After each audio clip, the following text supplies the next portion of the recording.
ধীরে ধীরে বন্যার পানি কমতে শুরু করেছে ফেনীতে। ফেনীর ৬টি উপজেলা এবার বন্যা কবলিত হয়েছে।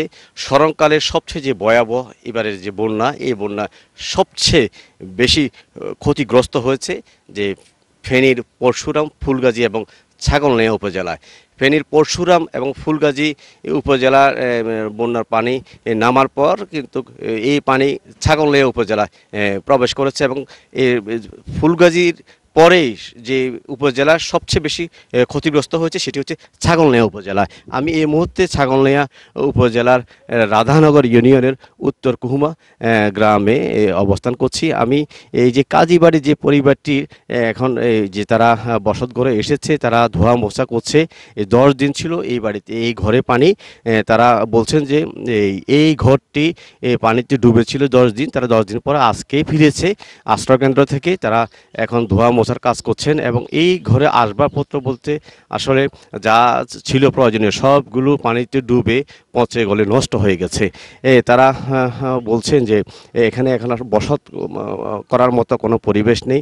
এখানে যে রাত জেগে এক রাত থাকবে সে ধরনের কোনো পরিবেশ নেই। তাদের এখানে ফ্রিজ, আলমিরা, সোফা সেট থেকে শুরু করি একটি ঘরের যে মানে স্বপ্ন, সেই স্বপ্ন কিন্তু আসলে পানিতে ভেসে গেছে।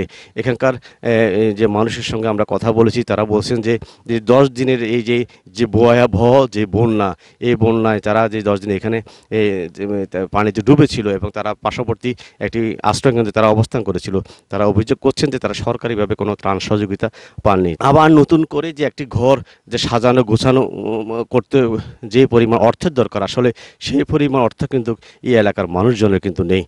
তারা বারবারে বলছেন যে যদি সরকারিভাবে এবং বেসরকারিভাবে যদি আর্থিক সহায়তা যদি না পায় তাহলে কোনোভাবেই তারা ঘুরে দাঁড়াতে পারবে না। আমরা এখানকার যারা বন্যা কবলিত মানুষ তাদের অনেকের সঙ্গে কথা বলেছি। তারা বলছেন যে এই যে বন্যায় এবার যে ইলেকট্রিক এবং ইলেকট্রনিক যেসব যন্ত্রপাতি ছিল সবগুলি কিন্তু নষ্ট হয়ে গেছে।